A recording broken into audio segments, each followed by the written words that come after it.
안녕하세요. 저는 올해로 결혼 3년차 맞벌이 부부입니다. 아직 우리 부부 사이에 아이는 없고 집부터 사야겠다 싶어서 열심히 돈을 모으고 있었어요. 회사에서 받는 월급이야 뻔한 거고 우리가 돈 모을 수 있는 방법은 무조건 아끼는 수밖엔 없다고 생각했습니다. 신혼 초부터 돈 관리는 제가 했고 필수 생활비와 공과금을 제외하고 남편 용돈 20만 원, 제 용돈 20만 원, 그리고 나머지 돈은 전부 적금 통장에 집어 넣어버렸습니다. 사실상 급한 일이 생겼을 때 비상금으로 쓸만한 돈도 거의 없이 살았고 급하게 병원을 가거나 예기치 못한 비상사태가 생기면 쓰려고 신용카드 한 장 제외하고는 여윳돈도 아예 없었어요. 전부 적금 통장에 넣어버리니 빼고 싶을 때 뺄 수도 없고 주변에서 지독하다는 말이 나올 정도로 아끼고 허리띠 졸라매가며 살았습니다. 그렇게 3년을 모았는데 저희 부부가 모은 돈보다 이 동네 아파트값 올라가는 속도가 더 빨라서 아직도 집을 살 엄두도 나지 않아요. 아무튼 그건 그거고 제 남편의 원래 인성이 문제인지 너무 아끼고 살다 보니 사람이 이상하게 되어버린 건지 얼마 전에 남편과 크게 싸우고 지금은 별거여서 이혼까지 생각하고 있어요. 진짜 너무 답답하고 화가 나는데 주변에 속을 터놓고 이야기할 곳이 마땅치 않아서 사연을 보내게 되었습니다. 저희 친정아빠가 제가 결혼하고 나서 1년 후에 명예퇴직을 하셨어요. 사실 그전부터 회사에서 나가라고 엄청 압력이 들어왔다는데 제가 결혼할 때까지는 참아야 한다는 생각으로 끝까지 이 악물고 버티셨답니다. 그러다 제가 결혼하고 난 이후에 드디어 아빠는 회사를 그만두실 수 있었고 아직 50대인 엄마와 아빠는 노후 준비가 완벽하게 된 상황은 아니었어요. 뭐라도 일을 해야 했고 처음에는 평생 집안일만 하던 우리 엄마까지 밖에 나가서 일을 시작하셨지만 요즘 젊은 사람도 일자리 구하기가 하늘의 별 따기인데 엄마가 구할 수 있는 일은 대부분 일용직 파트타임 일 뿐이었죠. 아빠도 새로 기술을 배워서 취업해보려고 노력하시다가 결국은 포기하시고 퇴직금과 명예퇴직하면서 받은 위로금을 싹싹 긁어 모아서 프랜차이즈 고깃집을 차리셨어요. 엄마는 당연히 처음 일하는 거나 마찬가지였고 아빠가 하시던 일도 식당 일과는 거리가 멀었지만 막상 퇴직한 50대 부부가 고만고만한 돈으로 할 수 있는 일은 먹는 장사밖엔 없었습니다. 진짜 우리나라에 왜 그렇게 치킨집이 많고 한 건물에 식당이 빼곡하게 들어차 있는지 우리 친정 부모님이 퇴직한 이후에야 저도 알겠더라고요. 아무튼 처음엔 손님에게 인사하는 것도 쑥스러워하고 실수도 많이 하던 엄마 아빠였는데 이제는 창업 2년차가 되었고 다행히 처음보다는 손님도 많이 늘었어요. 막상 장사를 하면 돈을 많이 벌 줄 알았는데 재료비 빼고 본사에 떼주는 돈도 빼고 월세랑 직원 월급 주고 나면 엄마 아빠가 주 6일을 쉬지 않고 일해도 회사 다닐 때 월급 정도 밖에는 남는 게 없더라고요. 작년에 우리 부모님이 힘겹게 가게 오픈하고 나서 거리두기도 계속 있었고 영업을 제대로 할 수 없어서 한 달 내내 일을 해도 적자를 보는 날이 많았습니다. 아빠는 제 앞에서 항상 괜찮다 잘 된다라고 웃으면서 말씀하시는데 나중에 엄마가 제게 해주는 이야기 들어보면 아빠도 집에서 혼자 새벽에 술을 드시는 날도 많아졌고 지금 그 가게가 우리 부모님의 전부나 마찬가지라서 너무 무섭고 힘들어한다고 하시더라고요. 그래도 아침이 되면 아빠는 또다시 출근해서 열심히 일을 하고 지금까지 절대 포기하지 않고 장사를 하고 계십니다. 덕분에 처음보다 단골들도 늘어났고 이제는 큰돈을 벌진 못하지만 적자가 나는 일은 없다고 하시더라고요. 정말 저도 부모님에게 힘이 될 수 있었으면 좋겠고 제가 할 수 있는 일은 친구들 만나면 부모님 가게 데려가는 거, 회사 동료들과 퇴근하고 한잔할 때도 자연스럽게 부모님 가게로 데려가서 매상 올려주는 것 뿐이었죠. 내가 돈이라도 많이 있다면 엄마 아빠 고생 안 하게 만들어주고 싶은데 제 코가 석자고 버는 돈 대부분을 모으고 있는 상황이라 해드릴 수 있는 게 그것밖엔 없었습니다. 남편도 초반에는 장인 장모 매상 올려드리려고 자기 친구들 데리고 친정 부모님 가게를 찾기도 하고 남편의 회사 동료들도 데려가고 했는데 우리가 쓸 수 있는 용돈 자체가 적다 보니 애초에 외식을 마음 놓고 할 수가 없었어요. 그렇다고 부모님 가게 매상 올려주자고 계획에도 없는 돈을 더 끌어다가 고기 먹으러 갈 수도 없는 일이었으니까요. 자주 못 가더라도 그냥 마음으로 응원하고 주변에 입소문이라도 내면서 도와드리면 될 텐데 제 남편은 조금 생각이 이상하게 돌아간 것 같았어요. 저는 한동안 모르고 있었는데 남편은 돈이 없어도 친정 부모님 가게에 자주 찾아갔다 하더라고요. 처음에는 다음 달 용돈 받으면 드리겠다고 외상으로 몇 번 먹고 갔는데 그래도 사위니까 대접한다는 생각으로 음식을 내어주셨나 봐요. 한 달 후에 남편이 용돈 받으면 외상값을 바로 갚았으니까 친정 부모님도 별 문제 삼지 않으셨어요. 사위라고 음식도 좀 더 푸짐하게 주시고 음료수나 술값도 받지 않으셨다 하더라고요.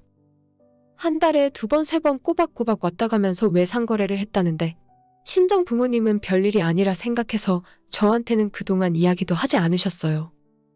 하지만 처음에는 외상을 해도 다음 달에 바로 와서 돈을 갚았고 그걸 제외하고는 다른 문제도 없었는데 점점 자주 찾아오면서 남편이 대놓고 서비스를 달라 요구를 하고 나중에는 아예 그냥 먹고 나가버리는 일까지 생겼답니다. 늘 외상을 자주 했으니 다음 달에 와서 주겠지 생각했는데 몇 달 전부터는 한 번도 돈을 내고 먹은 적이 없다고 하더라고요. 그냥 자기가 고기 먹고 싶고 술 마시고 싶은데 수중에 돈은 별로 없으니까 본인 친구들 데리고 처가댁 가게로 가서 고기 먹고 술 마시고 그냥 나오는 겁니다. 장모님, 정말 잘 먹었어요.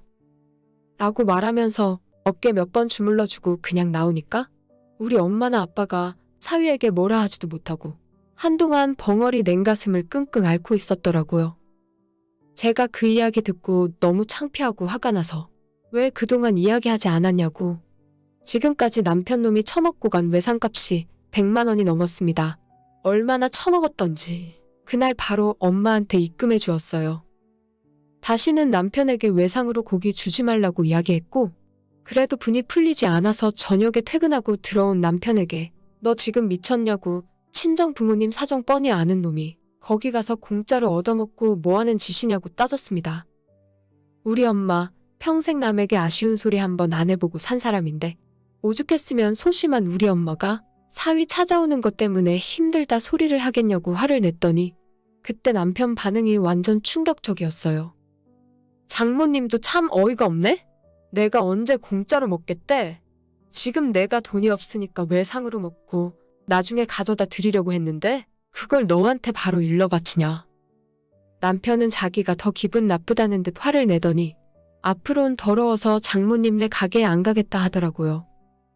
끝까지 잘못했다는 말 한 번 하지 않고 제가 주는 용돈이 적다는 둥? 사실 친정 부모님 가게가 별로 맛있지도 않았는데 장모 가게라서 매상 올려주러 갔던 거래요. 맛이 있던지 없던지 음식을 먹었으면 값을 지불해야 하는 것이 상식이고 주머니에 돈이 없으면 식당에 들어가질 말아야죠. 왜 당당하고 떳떳하게 공짜로 얻어먹고 부끄러움도 느끼질 못하는 건지 모르겠어요. 그날 남편이랑 엄청나게 싸우고 서로 완전 감정이 상해버렸습니다. 그렇게 말다툼하는 과정에서 남편이 네 부모가 음식 장사하는 주제에 뭘 잘났다고 그러냐? 라고 무시하는 발언을 하길래 저도 화를 참지 못하고 남편에게 쌍욕을 하게 되어버렸죠. 결혼하고 남편이랑 그렇게 싸운 건 처음이었어요. 가끔 말다툼도 종종 하고 워낙 팍팍하게 살림을 하며 살았기 때문에 주로 돈 때문에 감정 상하는 일이 생기더라고요. 그래도 서로 간에 넘지 말아야 할 선 같은 게 있는 법인데 니네 식당 맛이 없어서 조만간 망할 것 같아. 라는 말이 다 큰 성인이 할 법한 소린가요? 철 없는 애들끼리도 그런 말 했다가는 친구들 사이에서 욕먹고 절교 당할 만한 짓이죠. 아무튼 남편과는 돌이킬 수 없을 만큼 심하게 싸우고 저는 남편과 더 이상 같이 있고 싶지 않아 그날 집에서 나왔어요. 남편의 얼굴만 봐도 화가 나고 속이 뒤집어지는데 어떻게 계속 살 수 있겠습니까? 간단하게 짐 싸고 친정집으로 들어왔는데 생각하면 생각할수록 사과 한 번 없는 남편에게 너무 화가 나서 어차피 이혼을 할 거지만 이대로 넘어가기엔 분이 안 풀리더라고요. 일단 그날은 시간이 너무 늦었으니 부모님 집에서 하루 자고 그 다음날 회사에 월차를 내고 낮에 시댁으로 찾아갔어요. 우리가 싸웠다는 사실을 남편에게 전해 들으셨는지 시댁 현관문을 열고 들어서자마자 시어머니는 뭘 그런 걸 가지고 싸워서 집을 나가냐고 아들이랑 빨리 화해하라는 식으로 말씀하시더라고요. 시모가 하는 이야기 귓등으로 흘려듣고 저는 시댁에 찾아온 목적이나 달성하기 위해 거실에 있는 시아버지가 애지중지 모아두었던 양주 장식장을 살피기 시작했어요. 시모가 뭐라고 하거나 말거나 저는 준비해간 가방을 열어서 양주 장식장에 있는 것들 중에 비싼 것만 골라서 몇 병을 가방에 담았고 지금 뭐 하는 짓이냐 묻는 시모에게 어머님 아들이 무전취식한 것 때문에 저도 물건으로 받아가는 거예요.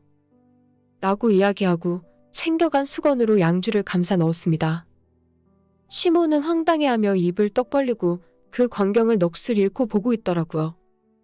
그 양주 가져다가 친정 부모님 댁에 가져다 놨습니다. 당연히 그날 저녁 남편이 전화해서 저보고 미쳤냐고 당장 돌려놓으라 했지만 오히려 제가 남편에게 친정 부모님 가게로 가서 너가 공짜로 먹은 돈 갖고 죄송하다고 먼저 사과하라고. 그럼 내가 너네 아빠 양주 다시 가져다 두겠다고 했더니 아무 말 없더라고요. 꼭 이런 식으로 끝을 보겠다는 거야? 남편의 말에 저는 이미 우리 사이는 다 끝났다고. 너가 우리 친정 부모님의 욕을 했을 때부터 너 같은 자식이랑 결혼 생활 계속할 마음은 없다고 이야기했죠. 그 뒤로 지금까지 저는 집에 안 돌아가고 계속 친정 집에서 지내고 있어요. 남편도 포기했고 이제 우리 사이에 이혼 말고는 다른 답은 없습니다.